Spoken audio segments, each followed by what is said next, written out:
On se retrouve aujourd'hui pour un petit question-réponse sur la thématique du jeune cheval et du débourrage. Il s'avère que vous avez été hyper nombreux à nous envoyer des questions, donc on a beaucoup de questions. Je vais faire le maximum pour répondre à toutes ces questions autant que possible. Maintenant, petit disclaimer avant que je démarre, ce que je vais faire là, ça ne remplace en rien la consultation d'un professionnel en direct. Je n'ai pas vu vos chevaux, je réponds sur base de ce que vous voyez et de ce que vous pensez. Dans notre métier, on sait bien que parfois, il y a un petit décalage entre ce que le propriétaire voit et ce que le professionnel va voir. Donc, je vous donne une réponse, mais attention, elle ne remplace pas l'avis d'un professionnel qu'on verra en direct. Elle ne remplace pas une consultation ou en tout cas un coaching où on voit le cheval.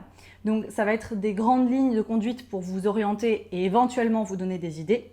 Mais faites bien attention, ça ne remplace pas le conseil d'un professionnel et ça ne suffira pas. Donc, si vous avez besoin d'aller vraiment plus loin ou vous avez un professionnel proche de chez vous, n'hésitez pas à le contacter. Et bientôt, on aura des coachings en ligne sur Blooming Riders avec plusieurs professionnels, en horsemanship notamment. Si vous aviez besoin d'aller plus loin, peut-être que c'est vers ça qu'il faudra se tourner. Alors, je démarre avec une question de Mylène. Mylène me demande, une fois le cheval monté aux 3 allures avec une bonne gestion de la direction et des transitions, quel programme de travail adopter ? Donc là, on parle vraiment de post-débourrage, donc une fois qu'on a terminé le débourrage, parce qu'à mon sens, le débourrage se termine quand on en est là. Une bonne gestion de la direction et des allures, des transitions, en carrière et en extérieur idéalement. Donc si le travail d'exploration de l'environnement des objets a été bien effectué, ce qu'on va appeler l'habituation, rencontrer des objets très variés, explorer un petit peu son environnement de façon vraiment avancée, alors pour moi, maintenant c'est l'étape de démarrer le travail que j'appelle de gymnastique, donc en fait de commencer à préparer physiquement le cheval, à mieux se porter pour mieux porter son cavalier, pour se développer physiquement de façon saine, pour l'avenir et pour sa discipline à laquelle il sera destiné plus tard. Donc en gros, il va s'agir de codifier le cheval un peu plus subtilement pour aller plus loin dans cet échange en fait sur la posture du cheval. Donc de commencer à travailler sur la forme du cheval et plus seulement sur le mental. Donc de débourrage, on est vraiment dans un travail de préparation mentale. Et juste après cette étape-là, on va commencer le travail de préparation physique qui, à mon sens, est un travail universel. Tous les chevaux ont besoin de savoir comment porter leur cavalier. Et donc c'est ça qu'on va commencer à faire. On va commencer à expliquer plus subtilement comment gérer sa tête, gérer ses épaules, gérer sa cage thoracique, gérer son arrière-main, pour pouvoir commencer à mieux aligner les épaules et les hanches, pour commencer à aller vers un dos en schéma de flexion, donc le dos rond avec les abdos engagés, etc. Mylène me demande encore par quoi commencer pour peaufiner le dressage, mise sur la main, déplacements latéraux, jambes isolées, flexion d'encolure, etc. Donc quand on démarre ce travail de préparation physique du cheval, je vais d'abord bien m'assurer que le cheval comprenne bien toutes les sensations au niveau du mors, sans se figer, sans se crisper. Donc en fait, je vais vérifier que le cheval, à l'arrêt, suit le mors dans tous les sens, que ça ne génère pas de contraction chez lui. Est-ce qu'il peut fléchir la nuque des deux côtés ? Est-ce qu'il peut aller vers le bas, vers l'avant, vers le haut ? Est-ce qu'il comprend quoi faire avec le mors ? Est-ce qu'il peut donner une session de mâchoire et dévisser, déverrouiller la mandibule quand il y a une petite pression du mors, pour vraiment que ça soit un outil hyper compris. Ensuite, on va faire ça à cheval, et puis il va y avoir également la réponse aux jambes. On va commencer à intégrer une certaine quantité de nuances par rapport à la réponse aux jambes. Donc par exemple, la jambe isolée qui va pousser les hanches, la jambe à la sangle, la jambe intérieure qui va demander plutôt à la cage thoracique de s'évaser d'un côté ou de l'autre, et qui va être hyper utile dans le travail d'alignement des épaules et des postérieurs.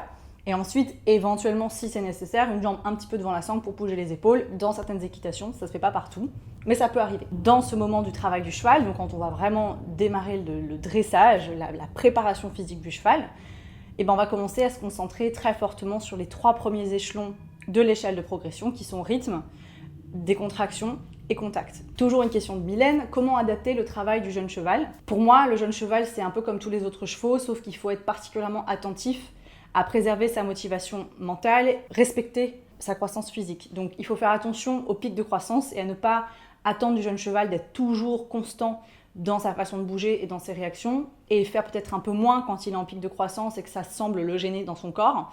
Et l'autre chose, pour moi, chez le jeune cheval qui est vraiment prioritaire, c'est la relation. Faire attention que le cheval ait envie de vous voir, soit content de vous voir, soit motivé et intéressé de faire des choses avec vous. Et donc ça, on va l'adapter à chaque tempérament. Et aussi, on va faire attention de ne jamais trop faire. Moi, j'aime bien avec les jeunes chevaux, ça c'est notamment chez Véronique de Saint-Valery que je l'ai appris, dans ses ouvrages, elle en parle. C'est cette idée de ne pas aller au-delà de l'envie du cheval. Quand on sent que le cheval a encore un petit peu envie de faire quelque chose, c'est une bonne idée de s'arrêter pour qu'il y ait un tout petit peu de frustration, pour qu'il soit super content lorsque vous revenez le lendemain pour travailler. Maintenant, une question de Maëva. Votre manière d'aborder le pré-débourrage et le débourrage est-elle adaptée à un entier qui se révèle de plus en plus dominant envers ses congénères? Alors, là, il faut bien comprendre et différencier deux choses. Le comportement d'un cheval intra- et interespèce est forcément différent. Le cheval, il est au courant que vous êtes un humain et pas un cheval. Et je pense que si vous avez un cheval, vous l'avez sûrement déjà constaté, on a parfois des différences énormes de tempérament. Quand on prend un cheval dans un groupe et le cheval hors du groupe, par exemple au travail avec l'humain. On peut avoir des chevaux hyper dominants, hyper pushy, hyper envahissants au pré avec leur groupe et qui sont des petites choses timides et sensibles quand ils sont avec les humains. Et donc du coup, il faut faire attention de ne pas penser que parce que votre cheval est comme ça avec les autres, il est comme ça avec vous. Dans le cas de la question de Maëva, moi j'aurais plus de questions en fait à lui poser, c'est-à-dire est-ce que ce comportement envahissant avec les congénères se manifeste également avec l'humain? Dans ce cas-là, c'est très simple, il faut vraiment être extrêmement rigoureux et exigeant sur le respect de votre espace personnel. Il n'y a pas de secret, il n'y a pas de miracle, hein. C'est simple, il ne faut jamais laisser le cheval faire, avoir un très franc non et un très franc oui quand le cheval est hors de votre espace. Très simplement, ça doit être ultra récompensé et confortable lorsqu'il fait un effort de ne pas rentrer dans votre bulle. Et ça doit être vraiment inconfortable et désagréable lorsqu'il rentre dans votre bulle. Et petit à petit, les chevaux apprennent très vite. Le tout, c'est d'être rigoureux et de ne pas s'attendre à ce que le cheval le fasse de lui-même. Les chevaux, c'est pas comme vous, ils ne voient pas le problème avec ça. Spontanément, ça n'est pas un problème. Ils ne savent pas que ça vous met en danger. Et donc, du coup, c'est à vous de faire l'effort d'être très rigoureux et très exigeant avec eux.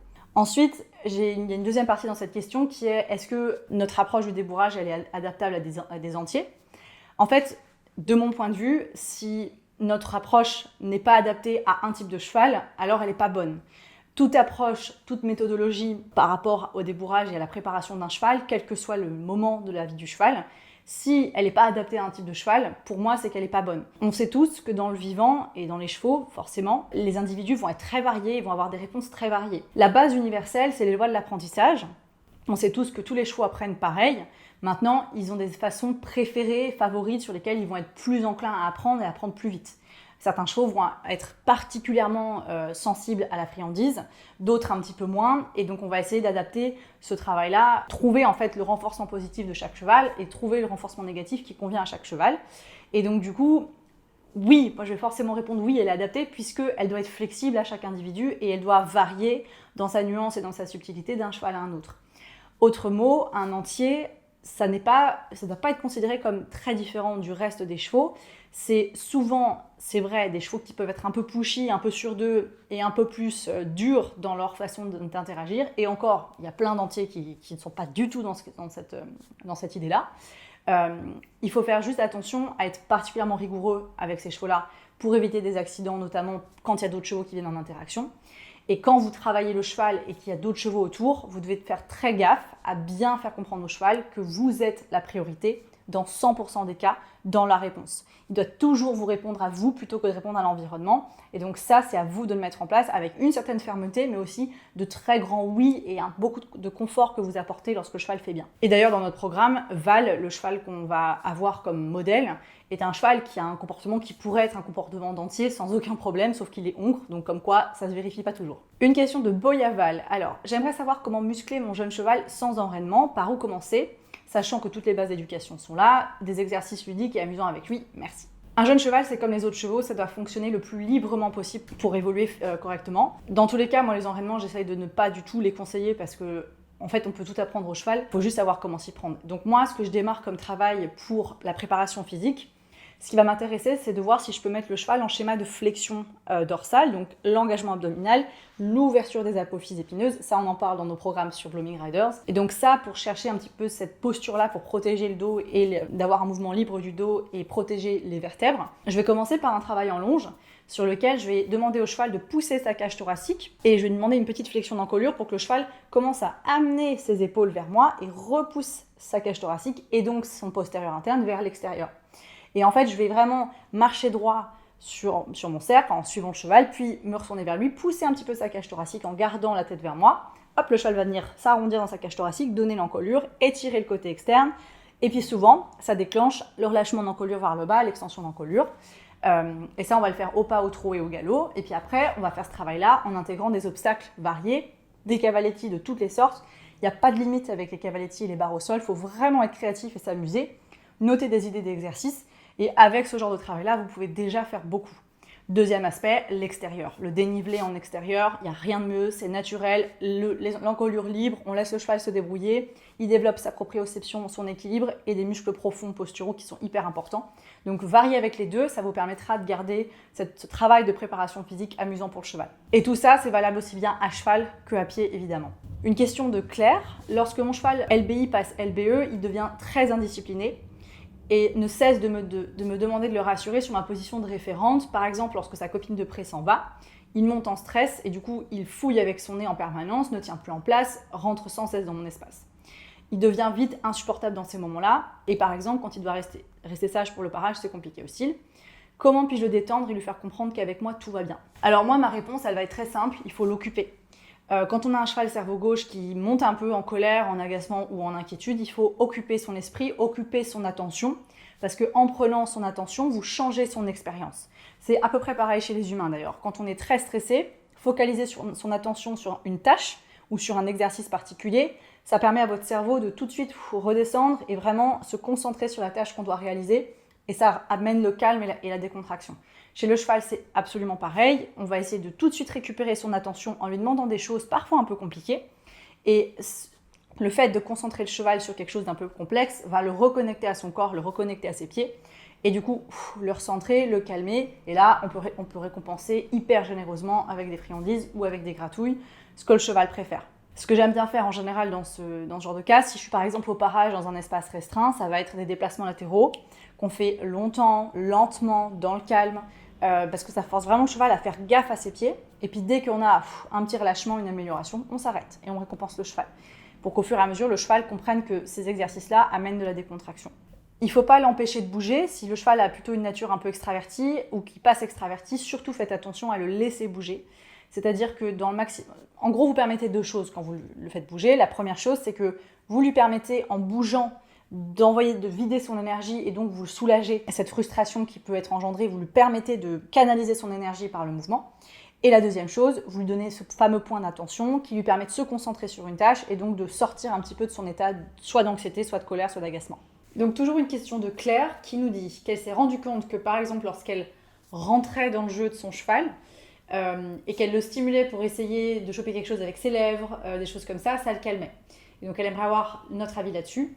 Elle me dit également qu'elle a essayé de faire un jeu de l'amitié, mais qu'il n'y est pas du tout réceptif dans les moments où il est un peu inquiet, stressé ou agacé. Doit-elle persévérer? Et elle me dit que le cheval n'est pas du tout comme ça en permanence, que la plupart du temps il est sage. Déjà, une petite note sur ce qu'on appelle le jeu de l'amitié, donc qui est en fait un travail d'habituation, qu'on va d'abord faire avec le stick, puis après avec tous les objets, tout ce qui est confiance, c'est le jeu de l'amitié. Vraiment, le jeu de l'amitié, il faut se dire que c'est un travail de confiance. Donc, ça peut être en un objet, en l'environnement, en l'humain, en l'apprentissage, etc. Si le cheval est dans un état d'énervement, donc là j'interprète ce qu'elle me dit comme de l'agacement ou de l'énervement, avec du stress de la séparation avec d'autres chevaux. Là par exemple, elle parle du parage, donc je suppose que c'est pas que ça peut aussi être de l'agacement, de l'impatience. Chez un jeune cheval, c'est normal, hein. On travaille le fitness émotionnel chez un jeune cheval, c'est comme avec un enfant. L'apprentissage émotionnel, ça fait partie de ces âges-là, donc c'est complètement normal qu'il y ait des moments comme ça. Maintenant, je ne pense pas, j'imagine que ça n'est pas un problème de confiance, puisqu'il s'agit plutôt d'un travail de gestion des émotions du cheval et de cette capacité à mettre son point d'attention quelque part, de se concentrer, de rester présent, même s'il y a quelque chose qui l'angoisse ou qui l'agace ou qui l'énerve. Donc je ne ferai pas forcément de jeu de l'amitié dans ces cas-là, parce que a priori, c'est pas un problème de confiance, si c'est de l'impatience ou de l'énervement. Et en plus, le jeu de l'amitié implique souvent qu'on le fasse en statique, donc il n'y a pas de mouvement.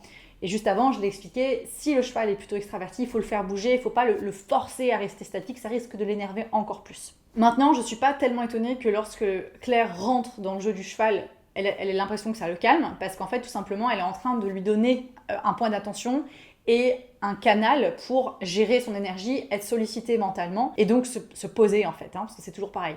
Il y a un truc moi que je fais parfois avec certains jeunes chevaux qui sont vraiment à tout prendre en bouche, on va leur mettre en fait un filet simple, pendant qu'on est en train de faire le parage ou pendant qu'on est en train de faire quoi que ce soit comme activité qui nécessite un peu de patience de sa part, parce que le fait de jouer avec le mort, c'est bête, mais ça leur permet parfois de se poser. d'avoir quelque chose à gérer dans la bouche et de ne pas vouloir absolument mordre tout le monde ou chipoter avec la bouche. Et donc ça permet de recalmer un petit peu le jeu. Donc ça parfois c'est une solution, c'est pas toujours une solution, mais ça peut être quelque chose qu'on peut utiliser pour ça. Mais ça revient au même par rapport à ce que je disais juste avant, qui est que fixer son point d'attention et faire quelque chose, ça l'aide à se calmer. Donc Claire me demande, lorsqu'elle lui demande de faire un effort, il va réagir parfois vivement en longe et lever la croupe dans sa direction. Elle me dit même parfois assez proche. Dois-je le sanctionner car il ne doit pas faire ça, ou est-ce juste un mouvement d'humeur? Je ne sais pas trop comment réagir. En général, je le réprimande à la voix et je redemande ensuite. Ma position sur des actes qui mettent en danger le cavalier, elle est extrêmement claire. La sécurité ne doit jamais être compromise. Pour moi, ça n'est pas négociable. Si un cheval a une réaction qui pourrait être dangereuse pour vous ou l'humain en général, ça doit être très clair que ça n'est absolument pas OK de faire ça. Quelle que soit la cause de ce comportement. On va y venir juste après, la cause va être importante évidemment pour ne pas renouveler les comportements. Lorsque ça arrive, on va essayer de faire en sorte qu'il n'ait plus envie que ça arrive de nouveau. Et donc pour ça, il y a pas mal de solutions. Moi, celle que j'utilise la plus, c'est de tout de suite demander quelque chose sur la zone qui pose problème. Donc par exemple, si le cheval va être en train de lever les fesses dans ma direction et que c'est un peu dangereux, je vais tout de suite lui demander de désengager les hanches. Alors je ne le fais pas dans une attitude où je corrige, où je punis le mouvement qui vient d'être fait, mais je vais le faire de façon à dire « Ah tiens, il serait temps que tu désengages vite tes postérieurs. Mais vraiment vite, il faut que tu désengages tes postérieurs. » Et ce sentiment un peu d'urgence ne doit pas arriver avec de l'agressivité ou de la colère, mais il doit être assez ferme pour que le cheval se dise « Oula, il faut quand même que je fasse gaffe là. » Et puis quand il range ses postérieurs, ok, good boy, on est content, c'était bien. L'autre chose, c'est que lorsqu'on sent que le cheval est un peu chaud et qu'il y a un petit peu des limites qui pourraient être dépassées, éloignez le cheval loin de vous. Mettez-le toujours loin de vous. Vous êtes toujours plus en sécurité si le cheval est loin de vous, quel que soit son comportement. Donc ça, c'est autre chose. Maintenant, toujours se demander pourquoi ce comportement est arrivé. Pourquoi il a réagi ainsi? Est-ce qu'on est allé trop loin? Est-ce qu'on a demandé trop de fois? Est-ce qu'on est ennuyeux? Est-ce qu'on le prend pour plus bête qu'il ne l'est en répétant trop de fois un exercice? Ou est-ce qu'au contraire, on n'a pas assez répété l'exercice et donc il ne comprend pas et donc il s'énerve? Il faut essayer d'identifier pourquoi c'est arrivé. Est-ce que c'est une incompréhension qui a fâché le cheval? Est-ce qu'il s'est senti agressé? Est-ce que c'est un manque de respect de sa part qu'il faut travailler? Est-ce que c'est un manque de fitness émotionnelle? Il est hyper perturbé par quelque chose à l'extérieur et donc du coup, tout doit dégager sur son passage pour qu'il se sente mieux. Et donc en fonction de ça, évidemment, la stratégie qu'on va mener pour que ça n'arrive plus va être un peu différente. Dans tous les cas, par contre, pour moi, il ne faut pas laisser passer ça. Il faut être ultra ferme là-dessus parce que sinon, vous créez, même si votre cheval l'a fait à cause de vous, parce que vous n'avez pas été clair ou parce que bref, X ou Y raison, il faut quand même que jamais il pense que ça soit une option qui est disponible pour lui, juste pour votre sécurité. Et ensuite, essayer de, en amont, régler les choses de façon à ce qu'il n'ait plus envie d'essayer de faire ça. Toujours la question de Claire, qui a l'air d'avoir un cheval haut en couleur. Lorsque je lui demande quelque chose, parfois il ne comprend pas l'exercice et part au grand galop à fond. Il appuie sur la pression plutôt que de la suivre. Qu'est-ce que je fais? Je désengage le postérieur, j'essaie de lui réexpliquer quand il est redescendu en pression.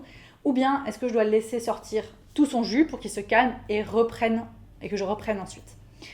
Donc en fait, pour moi, ça dépend de comment c'est fait. Si vous avez un cheval qui a beaucoup d'énergie et qui a envie de s'amuser, qui a envie d'exploser de joie et de faire l'idiot et, voilà, et de jouer et de lâcher un peu son feu, pour moi, il faut qu'il puisse le faire, mais de façon surveillée. C'est-à-dire que vous devez rester toujours attentif à ce que les limites restent respectées et qu'il puisse le faire sans pousser contre votre main, sans pousser vers vous, sans rentrer dans vos bulles. Tout ça doit être un minimum respecté. Maintenant, s'il a besoin de faire un grand galop, des bons de joie et des choses comme ça, pour moi, c'est OK. Maintenant, s'il le fait dans une énergie où il est un petit peu fâché, agacé et qui pousse contre la pression, là, on est d'accord que c'est pas OK, qu'il doit apprendre que là, il a atteint la limite qui ne doit pas être dépassée. Dans ces cas-là, il y a plusieurs options. Soit on freine le cheval devant, avec le stick devant lui, pour vraiment dire aux épaules, en fait, là, stop. Donc ça, c'est une option. La deuxième option, ça va être effectivement de désengager ses postérieurs. La troisième option, ça va être de lui demander tout de suite quelque chose, par exemple un changement de main, pour qu'en fait, vous demandiez tellement de choses que son attention soit obligée de se focaliser sur vous. Et puis dès qu'il est plus calme et ou en tout cas qu'il répond de nouveau légèrement à la pression, vous arrêtez tout, vous récompensez très très généreusement. Alors, là, on a une question de Théma. Donc, son 4 ans est pré-débourré. Elle me dit « Nous avons effectué beaucoup de travail à pied. Le matériel et le montoir, ainsi que le cavalier en mouvement au pas et au trot, ont été une formalité. Je rencontre néanmoins une difficulté pour la mise en avant, seule sans le longeur. Les jambes n'étant pas connues, et lorsque j'écarte ma main pour déclencher la marche en avant, il confond avec la flexion d'encolure. C'est un cerveau gauche extraverti, et lorsqu'il ne comprend pas, il s'agace parce qu'il est plutôt très bon élève. Comment l'aider ou corriger mes aides ?» Alors, pour moi, l'idée, c'est qu'il faut mettre ces aides en place, les jambes avec le longeur. Lorsqu'on a un problème sans longeur, c'est parce que peut-être on a une étape qui n'a pas été encore bien gérée. Donc, par exemple, ce que vous allez faire, c'est prendre votre longeur et le longeur va être complètement passif et ne va intervenir que s'il y a besoin de corriger ou de faire comprendre au cheval quoi faire. Donc, par exemple, vous allez commencer par mettre vos jambes. Et si le cheval ne répond pas, vous allez mettre un peu plus de jambes. Et si le cheval ne répond pas, le longeur va lever le stick. Si le cheval ne répond pas, il va venir toucher le sol, par exemple, pour mettre un peu plus d'impulsion vers l'avant. Et vous répétez, vous récompensez ultra généreusement ce travail-là. Et quand ça commence à être plus clair, et que le longeur n'intervient plus du tout, vous allez essayer sans le longeur. Mais le longeur doit être là, disposé à revenir pour réintervenir. Comme ça, au fur et à mesure, vous allez vous émanciper du longeur de façon ultra progressive et ça permet d'intégrer les jambes de façon très facile. L'autre option, c'est de faire très attention. On parle là d'un cheval qui confond entre les flexions d'encolure et la reine d'ouverture. Donc ça, déjà, c'est qu'il y a un problème dans la demande. Parce que c'est pas du tout la même demande. Une reine d'ouverture pour aspirer l'épaule et déclencher le mouvement en avant, elle va se faire en ouvrant la main, d'accord? Donc c'est vraiment une reine qui va ouvrir comme ça vers l'avant et le côté. Tandis qu'une reine de flexion d'encolure qui demande le pli d'encolure sans bouger les épaules, c'est une reine d'appui. On va venir coulisser la reine le long de l'encolure, vraiment, elle reste contre l'épaule pour dire à l'épaule, non, l'épaule ne bouge pas, par contre la tête vient. Si vous faites votre flexion d'encolure en reine d'ouverture, vous allez effectivement avoir un problème. Parce qu'à cheval, il va falloir commencer à lui dire « Ok, donc en fait, quand tu me donnes ta flexion, je veux vraiment que tu gardes tes épaules à leur place. » Donc, prendre le temps de faire ce petit travail de dire « Ok, donc flexion d'encolure, c'est en reine d'appui, la reine contre l'encolure. » Et aspirer l'épaule pour déclencher un mouvement en avant via l'épaule, c'est reine d'ouverture vers l'avant. Donc bien faire gaffe, vous pouvez vraiment exagérer le mouvement en ouvrant la main franchement vers l'avant, comme si vous vouliez amener le nez vers l'avant, comme ça. Et quand le cheval fait un premier pas, vous récompensez beaucoup et ça sera un petit peu plus facile. Donc là, j'ai plusieurs questions de Lucie. À partir de quand estimes-tu qu'un cheval est prêt à être monté? État physique, mental, habituation, prérequis, etc. Donc, moi, je vais démarrer ce bilan pour décider quand est-ce que le cheval est prêt par le mental. C'est-à-dire que pour moi, je dois avoir un cheval qui comprend parfaitement le processus d'habituation, le jeu de l'amitié, soit parce que de façon innée, il est à l'aise avec ça, soit parce qu'on a dû lui apprendre et donc par acquis, il commence à être très à l'aise avec l'idée d'approche-retrait serein. Quand quelque chose l'inquiète, il va avoir un réflexe d'essayer d'être curieux et de comprendre et pas un réflexe ultra bloqué, braqué et stressé.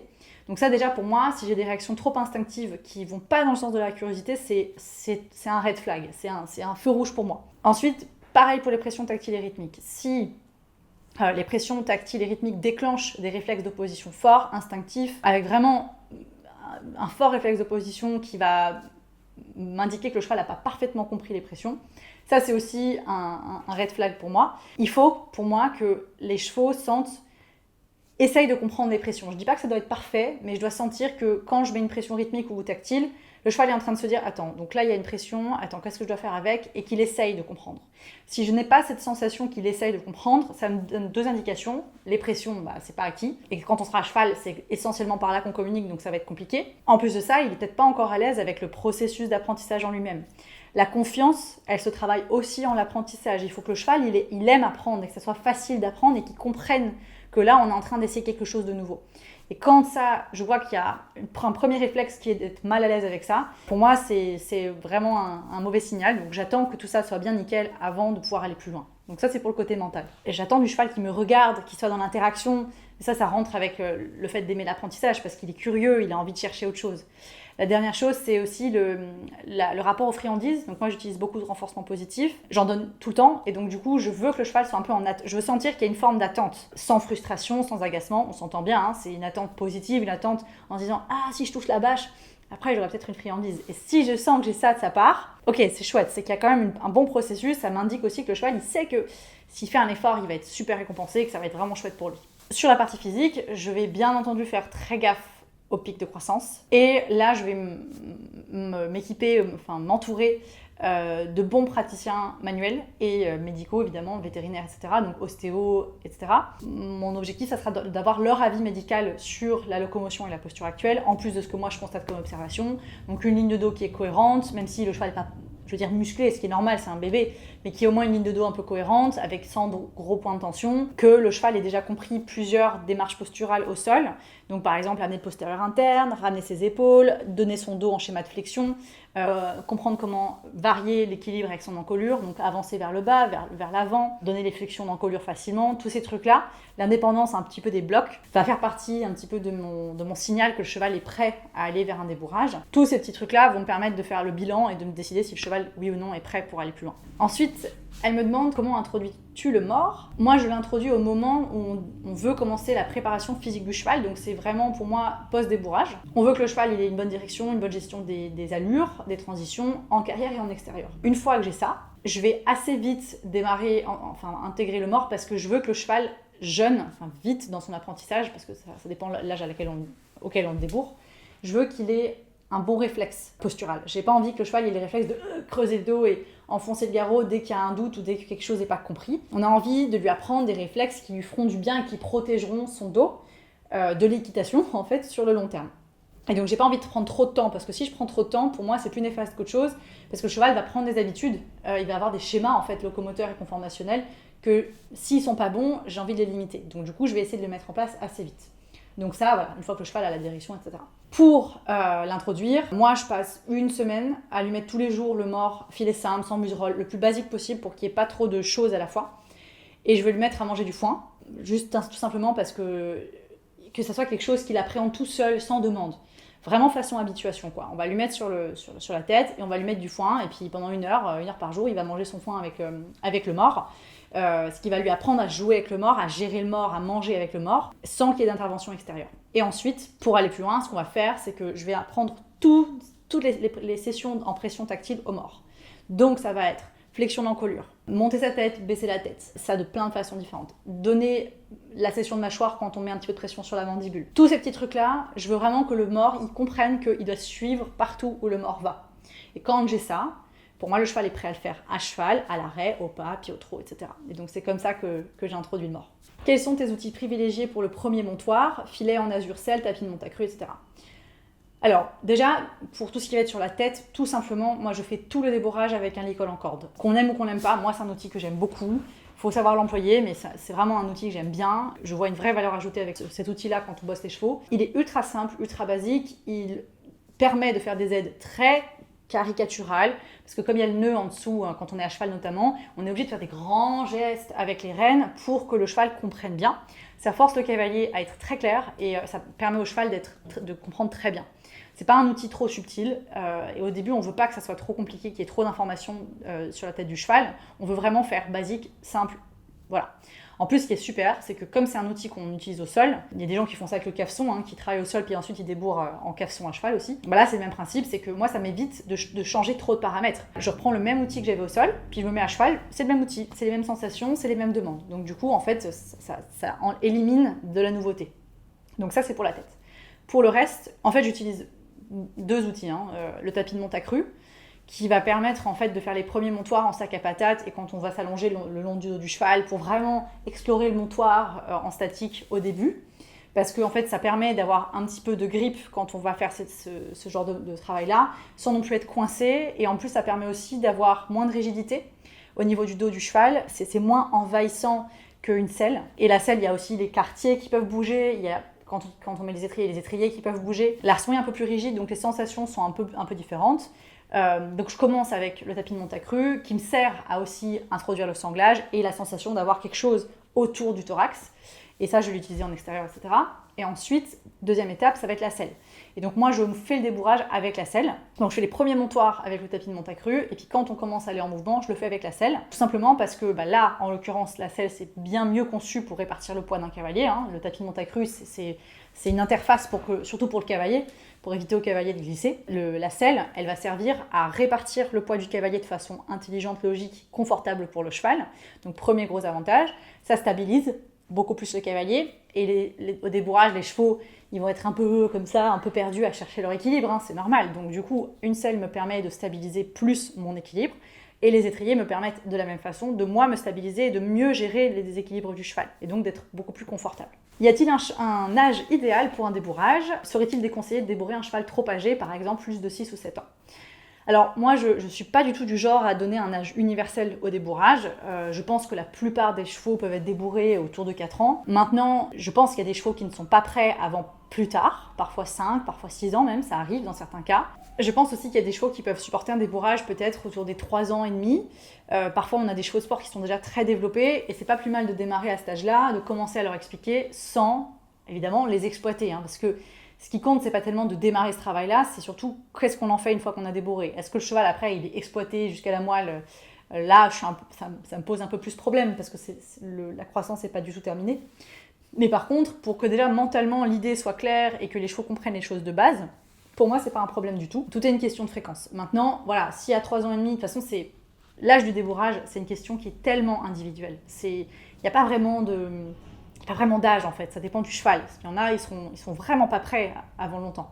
Donc ça, c'est du cas par cas. Il faut regarder le cheval, il faut s'entourer de bons pros capables de vous aiguiller et de vous dire un peu où aller, quand, comment. Et pour un âge tardif, je serais très mal placée pour dire qu'on ne peut pas débourrer à un âge tardif parce qu'il y a des chevaux que j'ai débourrés à 8 ans, voire plus parfois. C'est souvent des raisons un peu circonstancielles. Moi, ça ne me pose pas de problème. Forcément, un cheval adulte est un peu moins plastique qu'un jeune cheval. C'est comme chez les humains, c'est pareil. Donc le cerveau imprime un peu moins vite. Mais honnêtement, si c'est bien fait, je ne vois pas pourquoi il y aurait un problème. Le débourrage, c'est un apprentissage comme un autre. Et en plus, je sais qu'il y a souvent l'histoire de la force. On ne démarre pas un jeune cheval parce qu'il est plus faible et que donc on a moins de risques. Ça par contre, je trouve ça pas très... Enfin voilà, c'est pas quelque chose que je ferais. Je démarre un cheval quand il est prêt et si on s'y prend bien, il n'y a pas d'histoire de force, il n'y a pas d'histoire de rapport de force. C'est surtout une histoire de structure, de pédagogie, d'être clair avec le cheval, d'avoir la bonne stratégie pour lui. Donc qu'il ait 8 ans ou pas, pour moi ça change rien. Suivant la discipline de destination du cheval, adaptes-tu ton débourrage en fonction? Par exemple, CSO, dressage, endurance, cross-trek, etc. Pas vraiment. Pour moi, le débourrage, en fait, il est assez universel dans sa façon de procéder. Alors évidemment, d'un tempérament à un autre, je m'adapte au rythme, à la quantité des séances, au contenu des séances. Mais pour moi, en fait, jusqu'à la fin du débourrage, les bases, elles sont universelles pour tout le monde. On veut tous un cheval qui transitionne bien, qui tourne bien, qui est léger, qui comprend, qui est calme, qui réfléchit, qui aime apprendre, qui est content d'être avec son cavalier. Et tout ça, ça se travaille au niveau du débourrage. Le seul moment où ça va changer, c'est juste le post-débourrage, vraiment juste après le débourrage, où on va commencer à installer les bases de travail, de préparation physique. Mon point de vue, il serait que aussi tous les chevaux ont besoin des mêmes bases de préparation physique, et là, c'est plutôt le cavalier qui va faire varier un petit peu ça. Donc pour moi, ils ont tous besoin d'apprendre à se tenir correctement pour protéger leur dos. Maintenant, évidemment, on n'a pas forcément tous la même manière de s'y prendre d'une discipline à une autre. Et donc là, pour moi, on démarre déjà un travail en fait, qui relève même plus du débourrage. Et donc non, je n'adapte pas le débourrage particulièrement. Tous les chevaux qui vont passer en débourrage avec moi, ils vont tous aller en extérieur. Ils vont tous sauter, ils vont tous faire des barres au sol, ils vont tous apprendre comment se tenir en longe, vraiment être léger, etc. Donc en fait, ils vont tous faire un peu de tout. Il n'y en a pas un qui va faire plus d'extérieur que les autres parce que de toute façon, les bases éducatives, on est en train de les créer à ce moment-là. Et donc quand on va spécialiser le cheval dans sa discipline, c'est déjà après le débourrage. Il y a Éléonore qui me demande, elle vient juste de débourrer sa jument cet été, elle fait beaucoup de balades avec elle pour qu'elle soit à l'aise avec elle sur son dos.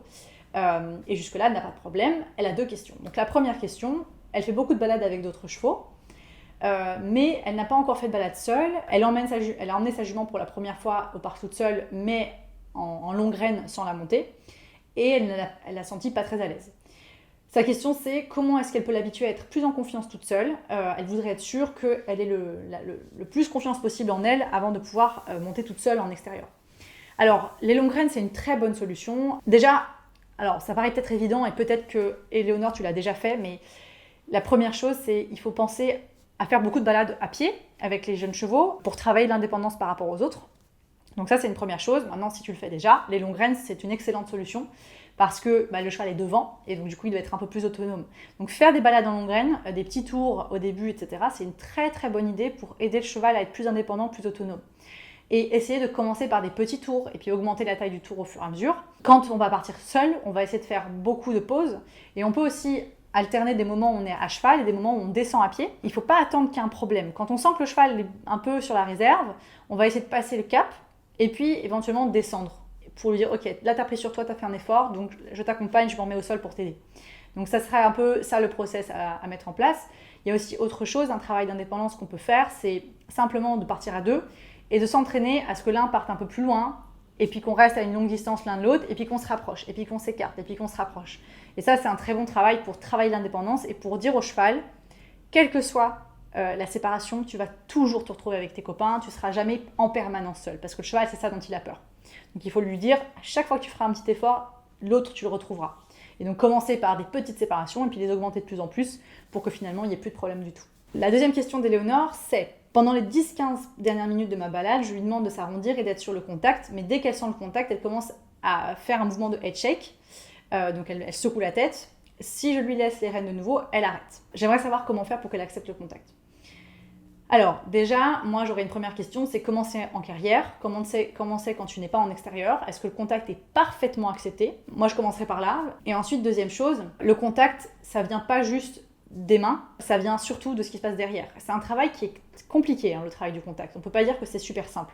Dans la théorie, c'est super simple, dans la pratique, en général, on galère beaucoup plus. Donc du coup, spontanément, je te dirais, Éléonore, de d'abord être certaine que ton travail sur le plat est bon et de ne pas espérer attendre de ton cheval de te donner une parfaite mise en main en balade, parce que la mise en main ne vient pas juste du fait que tu lui demandes de s'arrondir devant. Au contraire, ça vient du fait que la jument amène du mouvement des postérieurs, et par ce mouvement des postérieurs, et en ayant compris quoi faire avec le mors, elle comprend qu'elle peut venir monter le dos, gainer les abdos et venir se relâcher dans le dos et marcher en libérant complètement le dos. Donc ça, je ferai attention avec ça. Si tu sens que ça déclenche des défenses, peut-être que c'est pas assez clair, c'est pas compris de sa part, et que donc il faudrait travailler ça d'abord en carrière. Donc Natacha, qui a une jeune selle français de 2 ans et demi, se pose des questions concernant le débourrage. Quels exercices peut-on aborder à pied afin d'apprendre au jeune cheval à engager son dos, afin de commencer à le muscler et à l'habituer à cette gymnastique qui sera essentielle pour porter son cavalier? Donc ça, j'y ai répondu un petit peu plus tôt quand je parlais de la mobilisation de la cage thoracique. Donc pousser la cage thoracique, amener la flexion d'encolure. Donc je vais pas revenir là-dessus. L'extérieur, les cavaletti, les barres au sol, on y va, on se fait plaisir. Tout ça, ça va aider votre cheval. Ensuite, comment savoir si à 3 ou 4 ans, mon cheval est prêt physiquement à être débourré? Suite au super programme Locomotion avec Eugénie, et notamment la comparaison des 3 jeunes de 4 ans au physique très différent, je me demande quels sont les indices qui peuvent m'indiquer si le physique de mon cheval est assez développé pour me porter, ou s'il vaut mieux encore patienter. Ça, je l'ai aussi expliqué un petit peu plus tôt. On va essayer de demander aux praticiens manuels et aux praticiens vétérinaires qui sont autour de nous pour avoir leur avis. Tout simplement parce que leur œil sera toujours plus abouti et leur sensation sur le dos sera toujours plus aboutie que vous. L'idéal, c'est de demander à ces gens-là leur avis, qu'est-ce qu'ils en pensent et où le cheval en est dans sa croissance. On n'attend jamais qu'un cheval soit fini dans sa croissance, sinon on attend tous jusqu'à 8 ans avant de débourrer. Et en plus, c'est comme avec les enfants. Les enfants grandissent jusqu'à assez tard. On va pas pour autant leur dire ne faites pas de sport, portez rien. On va juste faire les choses de façon adaptée à leur âge. Mais chez les jeunes chevaux, c'est pareil. Donc, l'idée, c'est qu'il y ait une ligne de dos cohérente, avec pas de grosses zones de tension ou des endroits où il y a des bosses ou des choses comme ça. Ça, on va faire gaffe à ce qu'il y ait une ligne de dos cohérente, qu'il n'y ait pas de douleur, qu'il n'y ait pas de pic de croissance, et que le cheval ait une locomotion normale, cohérente, sans choses un peu particulières. Et donc pour ça, je vous recommande vraiment de regarder avec les praticiens santé qui entourent votre cheval pour regarder votre cas en particulier. Mais ce qu'on va regarder dans l'essentiel, c'est vraiment comment se tient le dos, est-ce que le cheval a l'air confortable dans sa conformation ou pas. Ensuite, toujours de Natacha, une fois le débourrage entamé, de votre point de vue, est-il pertinent de commencer par un pré-débourrage à 3 ans par exemple, de remettre le cheval au pré pour quelques mois, puis commencer le débourrage plus poussé? Ou bien n'est-ce pas nécessaire? Quels sont les avantages de cette pratique? Alors moi, c'est pas du tout ma façon de faire, tout simplement parce que, en fait, je vais pas spécialement pré-débourrer à un âge défini. Pour moi, il n'y a pas vraiment de pré-débourrage. Le pré-débourrage, c'est l'éducation au sol, et puis notamment le travail de préparation à la selle, au sanglage, au poids du cavalier, puis le débourrage, et puis après tout le travail de post-débourrage et de spécialisation du cheval. Si je commence à débourrer un cheval, que tout se passe bien, que son corps est normal, qu'il se sent bien, et puis qu'on commence à le monter et qu'on se rend compte que là, de nouveau, il est plus bien dans son corps parce qu'il y a un pic de croissance, je ne suis pas contre le fait de, par exemple, faire une pause temporaire. Au contraire, en fait, c'est même logique, on va faire une petite pause pour laisser au cheval le temps de passer ce cap de croissance. Donc on va s'adapter en fait tout simplement à chaque cheval. Mais moi je ne vais pas spécialement débourrer, remettre au pré quelques mois et puis récupérer le cheval. Je ne vois pas spécialement d'intérêt à cette pratique, si ce n'est pour peut-être faciliter les choses en termes d'organisation pour l'humain. Et dans ces cas-là, pourquoi pas. Mais moi d'une façon générale, sauf si on voit que le cheval a besoin, qu'il a besoin d'une pause dans son travail, parce qu'il est en train de grandir, je n'ai pas forcément... je ne vais pas forcément utiliser cette pratique-là. Quels sont les exercices de base essentiels à maîtriser avant d'aller plus loin dans le dressage? Plus spécifiquement, quels exercices sont nécessaires afin de préparer physiquement et mentalement le cheval à effectuer des figures plus poussées? Donc, Ça en fait c'est très simple, ça va être les 3 premiers échelons, la gestion du rythme, la création de la décontraction, de la relaxation et la qualité du contact. Et pour ça, grosso modo, parce qu'il y a beaucoup de choses à dire, c'est la base du dressage pour faire des figures plus poussées, c'est un travail énorme pour beaucoup de gens. Donc ça va être, est-ce qu'il comprend ce qu'on lui demande? Ça, pour moi c'est la priorité, est-ce que le cheval comprend mes jambes, mon assiette, mes mains, mon dos, la gestion de mon équilibre, est-ce que tout ça c'est compris? Et pour moi, il va y avoir un gros moment dans le dressage où on va devoir expliquer au cheval tout ça et que ça soit super clair, super rapide, qu'il comprenne très bien, qu'il n'y ait pas de zone d'ombre. Donc ça va être la première chose, la réponse aux aides, l'harmonie entre la demande et la réponse, un cheval cool et qui comprend ces aides-là. Et ça, on met parfois un peu de temps à y arriver, donc c'est déjà assez important. Ensuite, pour moi, il faut juste que le travail de base aux 3 allures, galop, trot, pas, soit correct, que le cheval donne un contact correct, sans que ça soit particulièrement compliqué, mais qu'il soit allant et qu'il soit d'accord d'être devant les jambes et d'aller vers un contact léger, normal, sans spécificité. Et puis là-dedans, on peut commencer à aborder des exercices sans aucun problème. Et pour moi, c'est juste des bases universelles valables pour tous les chevaux sur lesquels on démarre le travail sur le plat. Quels sont les prérequis à pied comme à cheval avant de pouvoir commencer le saut monté? Toujours pareil, le cheval peut commencer à sauter monté à partir du moment qu'il est prêt physiquement et que tout le débourrage, et ça j'en ai parlé plein de fois dans cette vidéo donc je ne vais plus répéter, que le post-débourrage est terminé et que le cheval surtout a démarré le travail sur le plat. Donc avant de sauter, monter, moi je m'assure que le cheval ait une petite base où il prend son contact gentiment au pas, au trot et au galop, qui commence un petit peu à bouger latéralement sa cage thoracique, qui fait quelques mouvements latéraux, session à la jambe ou épaule en dedans. Quand j'ai ça, pour moi on peut commencer à les sauter monter parce que je veux qu'avant de sauter, je puisse avoir un petit peu d'impact sur sa posture et sur la gestion de son équilibre et sur la qualité de son contact. Là on a une question de Margot, comment apprendre au jeune cheval à être calme et patient, notamment lors de l'immobilité?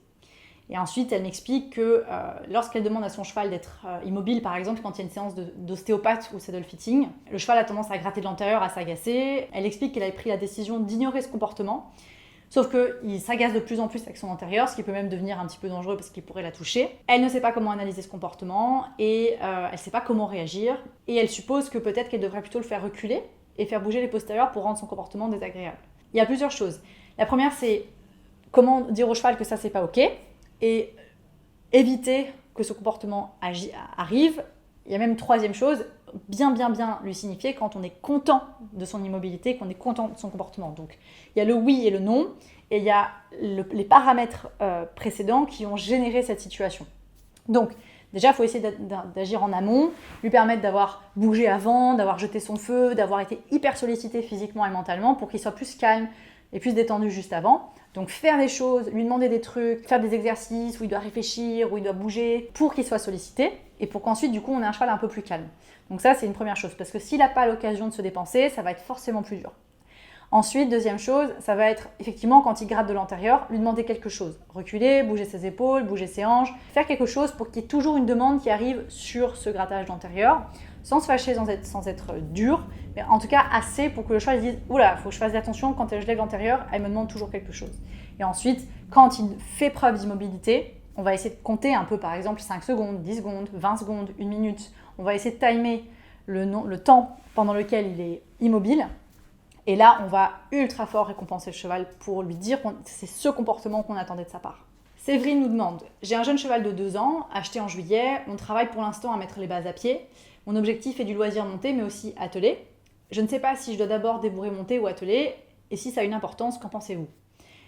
Alors Séverine, pour moi, ça n'a pas d'importance. Je rejoins un peu la question de Lucie qu'on a eue plus tôt sur l'âge du débourrage. Je commencerai en fait par ce qui est le plus facile pour vous. Ce qu'il faut savoir quand même, c'est que lorsque vous allez faire le débourrage attelé, vous allez enseigner au cheval la traction. Et donc du coup, peut-être commencer par monter, puis enseigner la traction pour que le cheval soit au courant que tracter n'est pas la réponse par défaut. Spontanément, je ferai ça. Maintenant, je ne suis pas du tout spécialiste de l'attelage. Je ne débourre pas à l'attelage. Donc, j'émets des réserves sur ce que je viens de dire, mais je pense que spontanément, ce qui me viendrait à l'esprit, c'est de faire attention que le cheval n'ait pas le réflexe de trop tracter lorsque vous serez à cheval.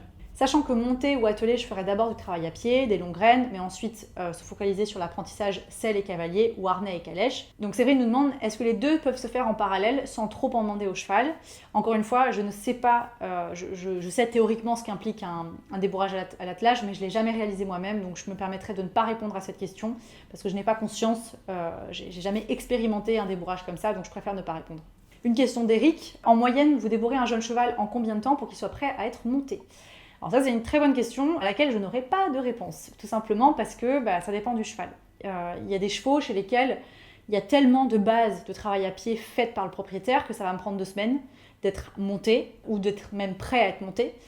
Donc ça dépend beaucoup de l'expérience du cheval, de l'acquis du cheval, du tempérament du cheval, du physique du cheval, de ce que le propriétaire sait faire, de ce qu'il a besoin d'apprendre. Et il y a d'autres chevaux chez lesquels ça va prendre beaucoup plus de temps, parfois plusieurs mois, pour plein de raisons variées. Donc du coup, moi je suis pas du tout contre des débourrages qui durent des mois et des mois, ça me dérange pas du tout. Tout simplement parce qu'en fait, on doit tous jongler entre la vitesse de croissance du cheval, la vitesse d'apprentissage du cheval, sa disponibilité mentale et physique et le temps du cavalier et du propriétaire. Il peut y avoir des chevaux chez lesquels ça prend plusieurs mois parce qu'ils ont un trop gros problème de fitness émotionnelle, et il y en a d'autres chez lesquels en 1 semaine ou 2 c'est réglé et le débourrage est terminé au bout d'un mois sans aucun problème. Moins que ça, c'est très rare. Moi, en tout cas, je ne l'ai pas encore expérimenté. Je suis assez fan de prendre mon temps parce que je trouve qu'on implémente des bases beaucoup plus solides comme ça. Je sais qu'il y a des gens qui hurlent quand ils voient qu'il y a des débourrages qui durent longtemps. Moi, ça me dérange pas, je ne vois pas le problème. Quand on n'a pas spécialement d'objectif, qu'on peut prendre le temps du rythme du cheval, je vois pas de souci. J'ai pas non plus de problème avec un débourrage qui est fait en 1 mois. Si le cheval était prêt physiquement et mentalement, pas de souci. Est-ce que tous vos chevaux passent par du travail à pied avant d'être montés, ou vous travaillez de suite le monté en même temps que le travail à pied? Alors non, tous les chevaux commencent au travail au sol avant d'être montés. Pour les autres chevaux, c'est un peu différent, mais pour les jeunes chevaux, oui, ils passent tous par du travail à pied, parce que déjà, si c'est moi qui débourre, je veux m'assurer qu'on crée une relation et que j'ai bien affiné mon observation du cheval avant d'être en selle, et donc je le comprends mieux, je le connais mieux avant de monter. Donc ils passent tous par du travail à pied. Y a-t-il une phase plus importante qu'une autre, travail à pied, dextre, etc. Alors pour moi, honnêtement, la phase la plus importante, c'est le travail au sol, les bases éducatives en fait qu'on va mettre en amont. C'est le moment le plus important en fait. Le reste découle de la qualité du travail au sol. Le dextre, si le cheval a très bien compris les pressions, comprend bien le processus d'habituation, ça va être ultra facile. Il y aura quelques petites choses à devoir ajuster, mais honnêtement, ça sera très facile. Donc pour moi, c'est le travail au sol qui est essentiel et qui est l'élément de réussite de tout débourrage. Si un cheval ne passe pas par toutes ces phases, le cavalier aura-t-il des soucis dans le futur? Alors on ne peut pas prédire le futur, encore moins avec les chevaux, c'est très difficile de dire c'est sûr il y aura des problèmes ou c'est sûr il n'y aura pas de problème. Jamais je n'affirme quelque chose avec les chevaux. C'est du vivant, il y a plein de paramètres à prendre en compte au niveau comportemental. Le comportement, c'est pas un paramètre, c'est plein de paramètres.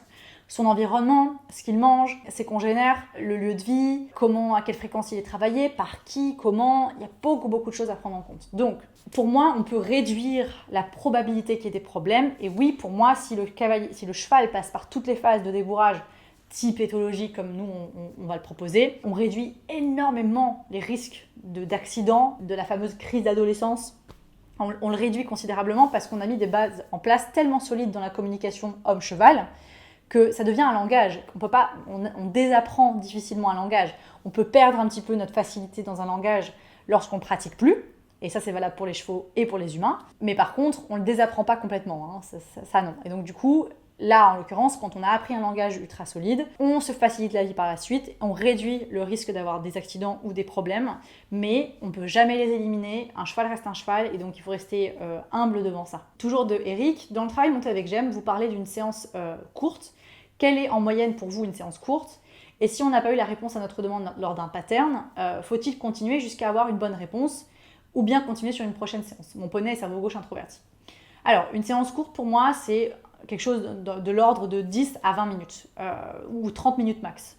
Pareil, on va adapter au cheval, mais on peut faire des séances de 10 minutes. Quand on a un cheval qui est vraiment très gauche introverti, on va faire un exercice sur 10 minutes, stop, arrêter, reprendre le lendemain.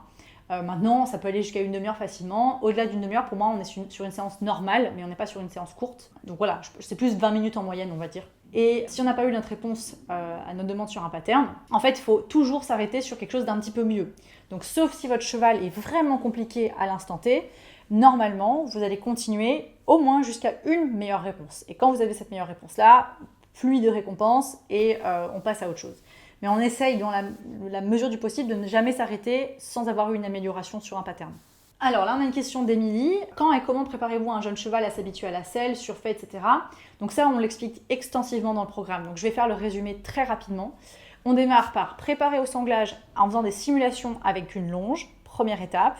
Deuxième étape, tout ce qui va être passé au-dessus du cheval avec des bâches qu'on va passer au-dessus, le ballon, on va beaucoup utiliser le ballon pour introduire au mouvement sur l'encolure et sur le dos du cheval.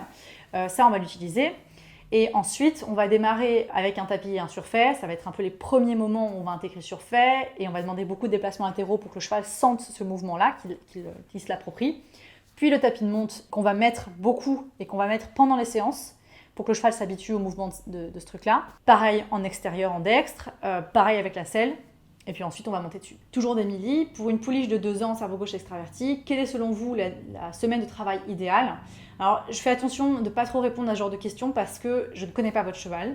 Maintenant, pour moi, quand on a un cerveau gauche, on essaye de ne jamais faire la même chose 2 jours d'affilée. Voilà, on essaye de toujours que d'une séance sur l'autre, ça soit différent. Que la thématique soit différente pour tout le temps garder le cheval content et sollicité et garder une forme de créativité comme ça. Donc, pas faire 2 fois de suite la même séance, c'est déjà... Je pense que ça te donne déjà un élément de réponse sur une semaine de travail idéale. Quand des chevaux ont 2 ans, on va essayer de ne pas faire trop de séances. 3 séances par semaine max, c'est déjà pas mal pour un cheval de 2 ans, tant que les séances restent un peu courtes. Quelle est selon vous la durée minimum-maximum d'une séance si le cheval est réceptif, si la jument du coup de 2 ans est réceptive? 30 minutes max pour un cheval de 2 ans, ça, pour moi ça suffit largement. C'est encore des gros bébés à cet âge-là, donc moi j'essaye de ne pas faire au-delà de 30 minutes. Pareil pour toujours la pouliche de 2 ans, quelle est la durée minimum-maximum de la séance si la jument n'est pas réceptive? En fait, ça c'est un petit peu difficile de répondre parce que pour moi la durée de séance, en fait, la séance doit s'arrêter quand... Si la jument par exemple est de mauvais poil, on va essayer de s'arrêter quand elle a essayé de faire un effort et qu'on sent que... Voilà, c'était une note positive. On va pas forcer. Voilà. Si ça dure 20 minutes, bah ça dure 20 minutes. Si ça dure 10 minutes, ça dure 10 minutes. Mais si on sent que le cheval est de mauvais poil, qu'on arrive quand même à obtenir quelque chose et que le cheval, tout de suite, voilà, il donne quelque chose et qu'on se dit, bon, si je fais plus, je risque d'empirer la situation. Mais si je m'arrête là, au moins, la note sera positive et demain, je pourrai faire plus longtemps. Donc, on va dire, quand le cheval est réceptif, on peut max aller au-delà, aller jusqu'à 40 minutes sur un cheval de 2 ans. Attention, pas tous les jours, hein. Et minimum, ça peut être une séance de 10 minutes, hein. Ça peut être 10-20 minutes, si le cheval n'est pas trop réceptif. Ce qui compte, c'est pas tellement la durée, mais c'est surtout de sentir le bon moment pour s'arrêter quand le cheval n'est pas hyper motivé, de ne pas aller au-delà de ses capacités, donc de ne pas déclencher la guerre entre vous. Alors j'ai une question de Fabienne qui me dit qu'elle a un cheval de 2 ans et demi qui est débourré, qui répond aux 3 allures en selle, mais je ne veux pas le monter tout de suite car je trouve qu'il est trop jeune et je veux préserver son dos. Si je reprends dans un an le travail monté, va-t-il se souvenir de ce qu'il a acquis? Alors oui, je suis d'accord, 2 ans et demi, c'est un peu tôt quand même, hein. Je pense que ça va être un petit peu trop tôt. Pour un débourrage, je me dis à 2 ans et demi, ça veut dire que ça a dû être fait assez tôt. Donc je pense que c'est une bonne idée de faire une pause. En fait, juste de lui laisser le temps de grandir et d'être un cheval. Et oui, il se souviendra de ce qu'il a appris. Les jeunes chevaux sont ultra plastiques. Ça, c'est vraiment ce qui est merveilleux avec les jeunes chevaux. Donc il ne faut pas s'inquiéter de ça. Il vaut mieux de toute façon s'arrêter là et lui laisser le temps de grandir et puis reprendre. Il y aura peut-être des petits ajustements à faire. Il ne faut pas s'inquiéter pour ça. De toute façon, dans tous les cas, s'il faut réexpliquer des choses à 3 ans et demi ou 4 ans, ça reste un âge ultra normal pour un débourrage, en tout cas plus normal que 2 ans et demi. Donc du coup, je pense qu'il vaut mieux faire une petite pause. J'ai une question de Gilles. Ma question est, une fois que le cavalier est accepté à l'arrêt, quelles sont les différentes façons pour introduire la marche en avant avec ou sans aide au sol? Donc la première façon de faire, c'est avec le longeur. C'est la plus safe pour tout le monde parce que le longeur, en fait, il fait rôle de médiateur puisque le cheval sait très bien comment on gère le travail à pied normalement. Donc longeur qui lui va permettre d'introduire la marche en avant. J'en ai parlé juste avant, donc je ne vais pas me répéter. C'est lui qui va venir amener les fameuses dernières phases pour aider le cheval à aller en avant quand le cavalier a mis les jambes. Et pour la marche en avant qu'on va faire sans le longeur, on va démarrer, soit on a intégré bien les jambes avec le longeur et alors pas de problème, mais s'il y a un problème, on va travailler avec des rênes d'ouverture pour aspirer les épaules. Mercedes demande, bonjour du Québec, pour vous, quelle est la signification du débourrage? J'aimerais que l'on m'éclaire un peu plus sur ce terme qui est utilisé, merci pour votre réponse. Alors le débourrage, en fait, c'est un mot pas très joli pour décrire en fait les premières mises en selle du cheval, donc les premières fois où le cheval va être monté et tout ce processus-là. Donc pour moi, le débourrage, c'est tout le travail d'éducation à pied et de préparation à la selle, et puis ensuite, ça va être monter le cheval aux 3 allures, intégrer la direction intégrer les transitions montantes et descendantes et que le cheval soit parfaitement à l'aise avec ce travail-là. J'ai une question de Florence. Par quoi commencez-vous pour le débourrage? Quand ressentez-vous le trop plein de nouveautés pour le poulain? Ou alors à l'inverse, quelque chose qui est trop long et qui du coup crée un ennui chez le jeune cheval? En fait, c'est que de l'observation. C'est-à-dire que si on voit que le cheval montre de la tension, du stress et de l'inquiétude trop souvent, c'est qu'on va trop vite. Il peut y avoir des petits moments de zone orange où il y a un petit peu d'inquiétude, mais ça ne doit pas être très fréquent. Si c'est très fréquent, c'est qu'on va trop vite. Ensuite, la deuxième chose, si on voit que il y a trop d'ennui, en fait, c'est tous les comportements où le cheval se fâche, se met en colère, bouge quand on ne lui demande pas, chipote avec la bouche. Tous ces petits comportements-là vont peut-être donner des indications sur la rapidité de la progression. Si votre cheval comprend ce que vous lui demandez et que vous lui redemandez 15 fois, et qu'il a compris, ça sert à rien. Donc il faut essayer assez vite quand on voit que les choses sont comprises, toujours rajouter quelque chose de nouveau dans une séance, surtout chez des chevaux qui sont un peu plus gauches, qui vont avoir tendance à s'ennuyer plus vite. Lucille demande comment mettre un cheval en avant lors du débourrage dans la douceur les premières fois dessus. J'espère que cette question sera assez claire. Oui, Lucille, cette question est très claire. On y a répondu avec le longeur ou avec les rênes d'ouverture. Et donc l'introduction des jambes, on va essayer de les faire avec quelqu'un au sol. C'est le plus facile à mon sens pour que le cheval comprenne bien. Maintenant, il y a plein d'autres façons de faire, bien entendu, mais voilà, moi c'est ma façon de faire, je trouve que c'est la plus facile, qui offre une transition hyper fluide et qui permet au cheval en fait de rentrer dans ce travail des jambes avec beaucoup plus de facilité. Gabriel demande, je travaille avec mon poulain les 7 jeux de Paris qu'on maîtrise plutôt bien, au point où on débute les challenges qui sont proposés dans le programme, le Daily Horse Challenge qui est dans le programme Horsemanship Basics. Elle travaille sur notamment la désensibilisation à la selle et à la bride, au filet, afin que tous ces outils soient connus pour lui au moment du débourrage.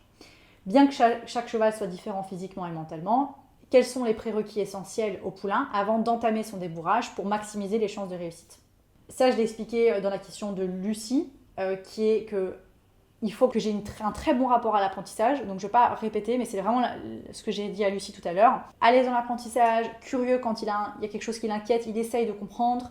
La pression rythmique, la pression tactile est parfaitement comprise. Il y a un bon rapport de confiance avec le cavalier. Et puis surtout, physiquement, il est prêt à être monté. Et donc pour moi, si on a tout ça, le débourrage sera vachement facile. Ça ne doit pas vraiment être une étape très importante, le débourrage. Les premières fois en selle, elles sont importantes pour nous. Mais si on a bien préparé le travail, avec une super habituation, super désensibilisation et une super sensibilisation aux pressions rythmiques et tactiles, il n'y a aucune raison que ça ne se passe pas bien si on a bien préparé le travail et qu'on sait qu'il n'y a pas de problème au niveau du dos du cheval. J'ai eu une mauvaise expérience notamment avec un cheval qui avait des gros conflits de processus épineux qui n'avaient pas été détectés. Donc un petit passage avec un bon ostéo, un veto pour vérifier que tout est en ordre.